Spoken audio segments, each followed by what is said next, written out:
King Calvern stood alone in the empty council chamber, his back to the long table as he stared out of the great arch window looking out across the iron sea. Lightning flickered in the night, and Calvern saw its face reflected in the diamond-shaped panes as rain swept in rushes against the glass. The dark, staring eyes were as sharp as any hawk's, but the face was old, far too old and craggy for a man of 60. Unlike his legendary father, the great King Malchus, epic champion of the battlefield, Calvern had never been much of a specimen, and his short, narrow frame looked particularly frail in the torchlight, with only his royal blue robes and battered iron crown to mark his majesty.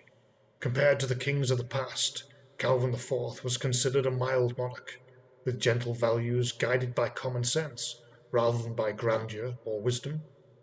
He was an unremarkable king, whose most impressive achievement to date was that of keeping the peace for over 2 decades.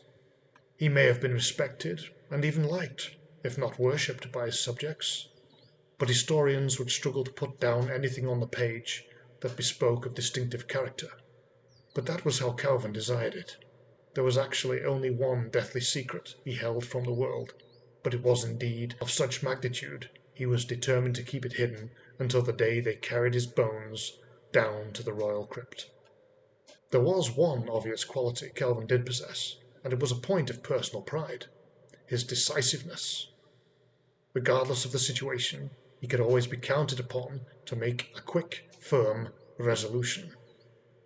Whether it was executing a traitor he had thought to be loyal, or confiscating lands from an uncooperative earl, Calvern was never a man to deliberate for long. Be it cruel or kind, making a decision and acting upon it was the one thing he did best. And yet here he was, tarrying like a maid at a dance, torn between 2 suitors, completely unable to make up his mind.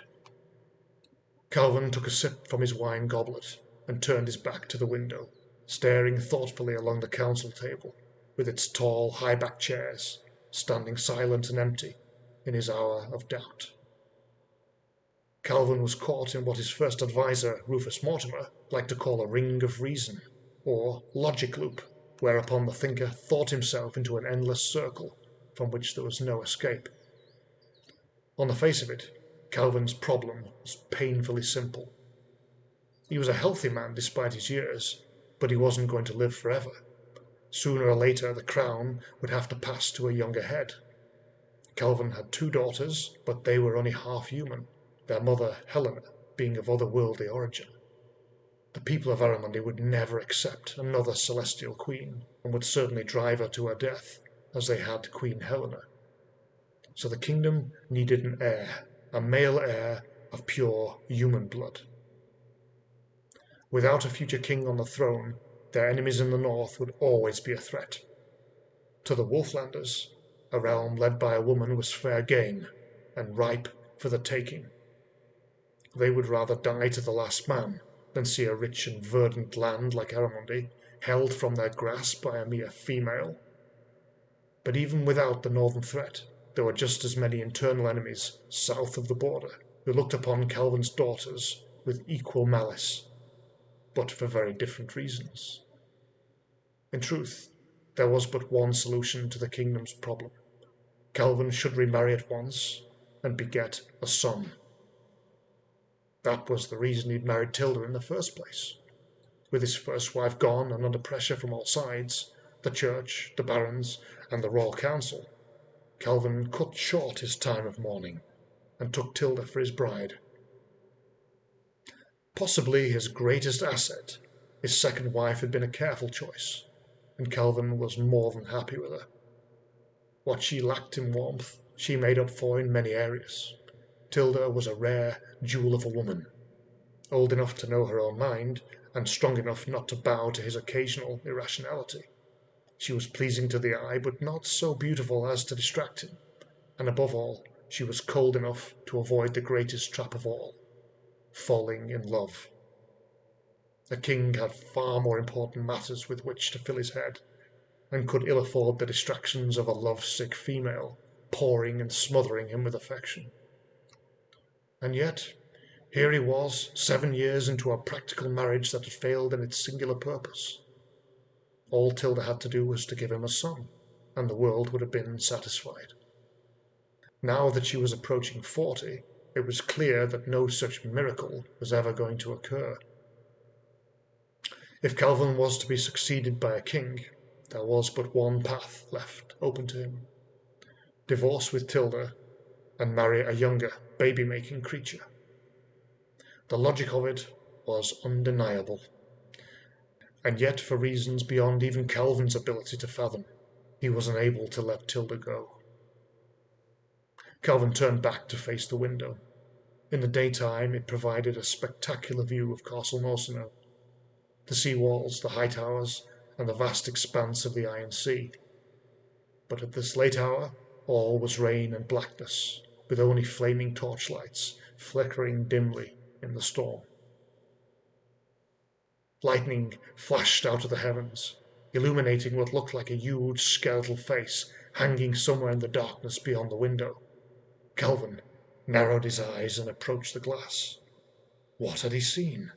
Certainly not his own reflection. It appeared to be a great skull wearing a tall, needle-pointed crown. Now it was merely a silhouette, a black shape in the rain, but undeniably present in the dark. Calvern shuddered from head to toe. He knew what it was only too well.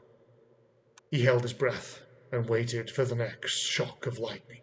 A deep rumbling rolled over the castle, reverberating through the ancient stone and pulsing through the cage of bone around Calvern's heart.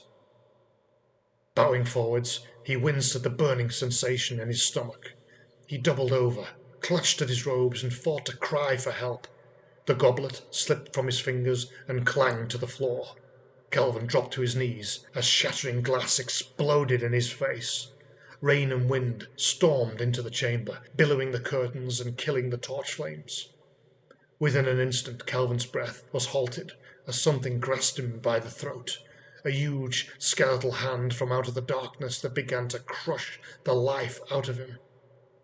Calvern coughed and choked as the hot blood streamed down his face from the 1,000 stinging glass cuts. Outside in the dark, the grim face of the skeleton king glared back at him with eyeless sockets and a timeless wrath. Calvern fought to whisper a prayer to Mon.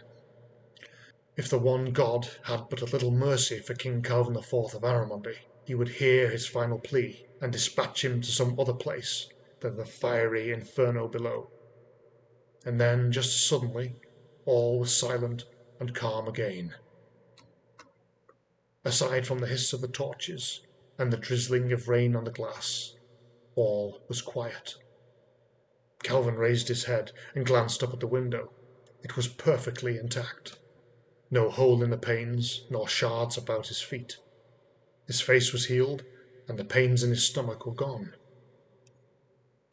Outside in the night, the storm continued without relent, but there was no trace of the phantom skull, nor the skeletal hand that had nearly brought his end. As he caught his breath, Calvern felt the presence of others standing in the dark of the council chamber. He looked around slowly to find a number of dark hooded men coming forward from the shadows to form a circle around him.